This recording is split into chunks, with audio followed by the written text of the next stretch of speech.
Hey guys, welcome to the channel. Welcome to Vitamin J. It's me, Dr. J, and I'm here in my 2015 ALPINA B6. We are here in downtown Detroit, and we're right at the border between Detroit and Windsor, which is in Canada.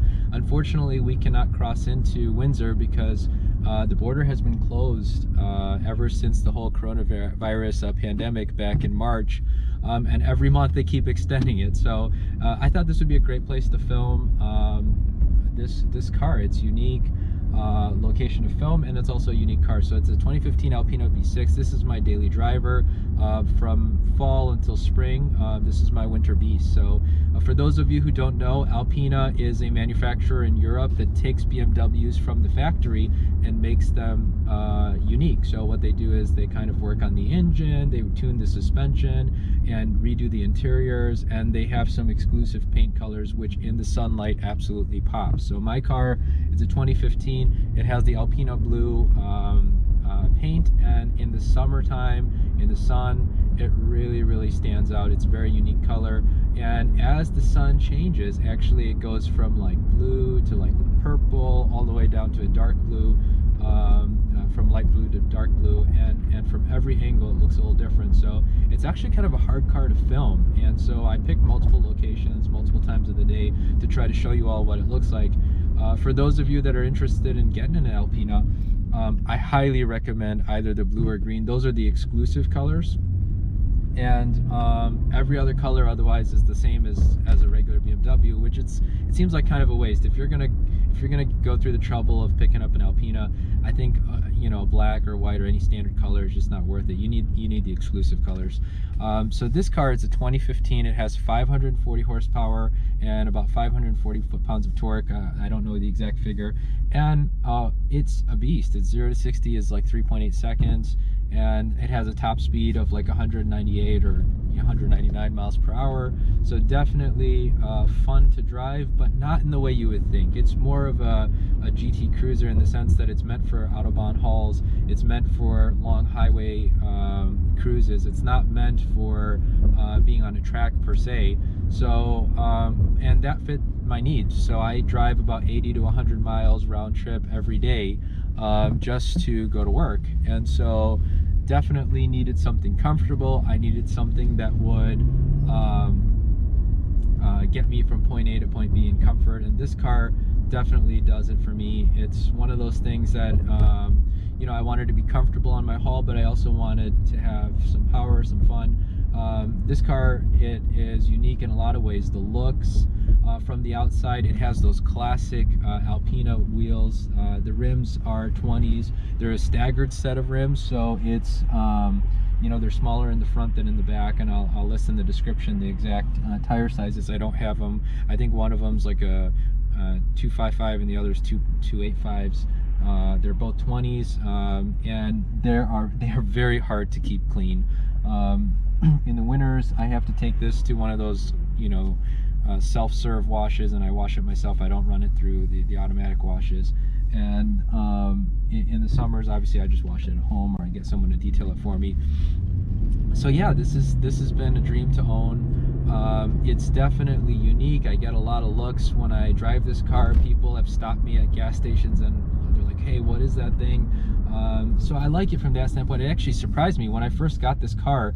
I thought that, okay, it's, you know, it's a 6 Series Gran Coupe. I mean, people are not going to, you know, it's not going to draw that much attention. I was actually surprised at how much attention it draws, and also the way that it drives. It's just like effortless. So it's not that loud. I wish the exhaust was a little bit louder. So it has its ALPINA exhaust system on it, and let me put it here. I'll change the mode over to sport mode, and I'll show you guys what I'm talking about. Right now, when I was just driving, you just saw me since the beginning of the video. It's pretty low key. I mean, it sounds like a regular 6 Series. When you get on it, you can definitely tell that it's got the power. So let's see if we can, you know, we're going to get on a on-ramp here. So I'm not giving it full throttle just yet, but you can kind of get the sense that there's something there. We're going through downtown Detroit, and I'm just heading home. And so yeah, I'll kind of show you guys what I mean with the power. Maybe we'll get the sound here.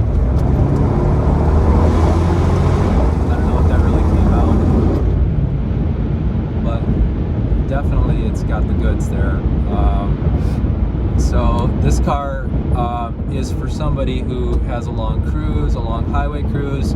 Obviously, the Autobahn is different than anything we have here. We don't have unlimited, speed limits like they do in certain unrestricted parts of the Autobahn. But I would recommend this to somebody who has a long commute, somebody who doesn't take their cars to the track. I have not taken this car to the track. I think that it's just too heavy, and it does not have good handling dynamics the way that an M Series BMW would. So I definitely would not take this car to the track. Although it definitely has the power on the straights. It's just in terms of handling, it wouldn't be a good idea. Things that I don't like about this car: the gas mileage.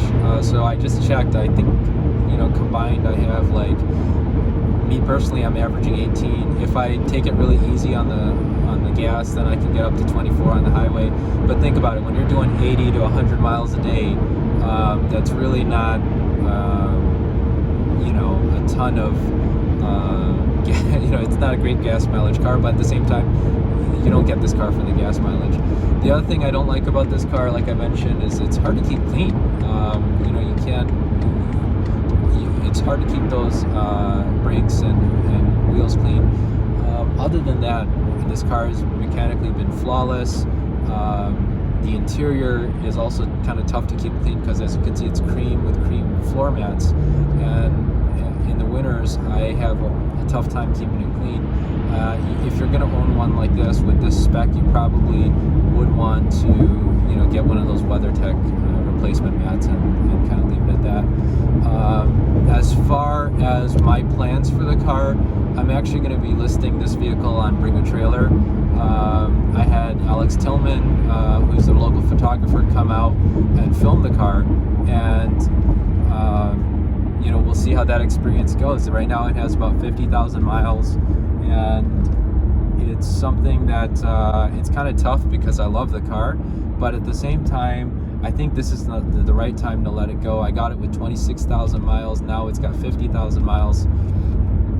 And yeah, so I think that Alpina makes great vehicles. I've never driven any other Alpina.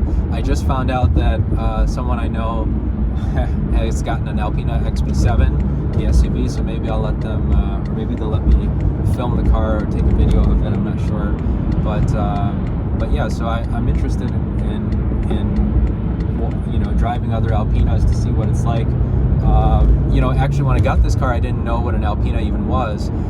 Besides, I'd seen Alpina B7s, and I thought they would just slap some rims on it, paint it blue, and give it a body kit and call it a day. But I found out that actually they do a little more than that. They're really, they're really their own manufacturer, and I think that they've expanded their model line quite a bit. So in the past, you could only get one or two different models, and now if you look online, I think across the entire range, Alpina makes different models. They don't sell them through different dealers here in America, so you get your Alpina through a BMW dealership, which it's kind of funny. Whenever I call someone to let them know that, hey, I've got an Alpina that needs servicing, they're like, never heard of that. What is that? And then you have to tell them, yeah, it's a BMW 6 Series. And so it's kind of funny that happens. Let me think what else.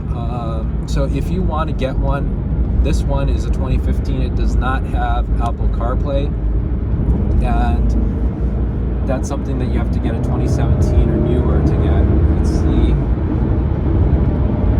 I can merge here on the highway. I see something interesting. Let's see if, I don't know if we can catch him. Let's see if we can get this guy to move.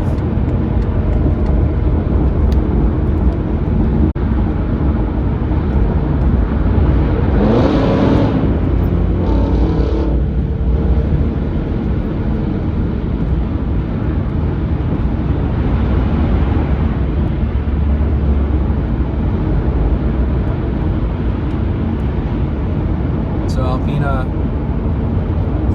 they make a very nice, smooth vehicle to just kind of cruise around in. This is a car you could do road trips in. This is a car you could do long commutes in. The interior, everything is really comfortable. The leather is super soft. I wish there was massaging seats in this one. This has the heated and ventilated seats. It does not have the massage function. Again, this is a 2015, so it won't have the radar-assisted cruise control, but it does have lane keep assist. It does have like the forward crash collision warning.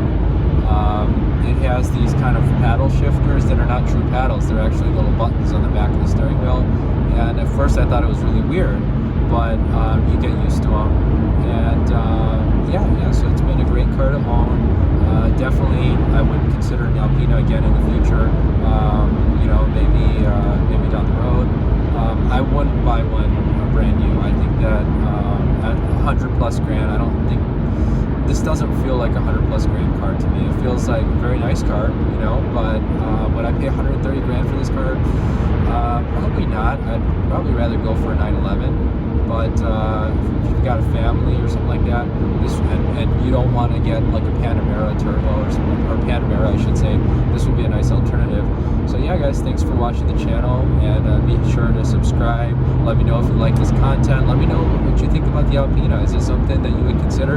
You know, this one, I got it at a steep discount, over 50% discount off a sticker from new, and at that price point, I think it's definitely worth it, especially if you can get one that's like super low mileage or a certified pre-owned. That's the kind of car that I would target, and definitely try to get that blue or green color. All right, guys, take care. See you next time.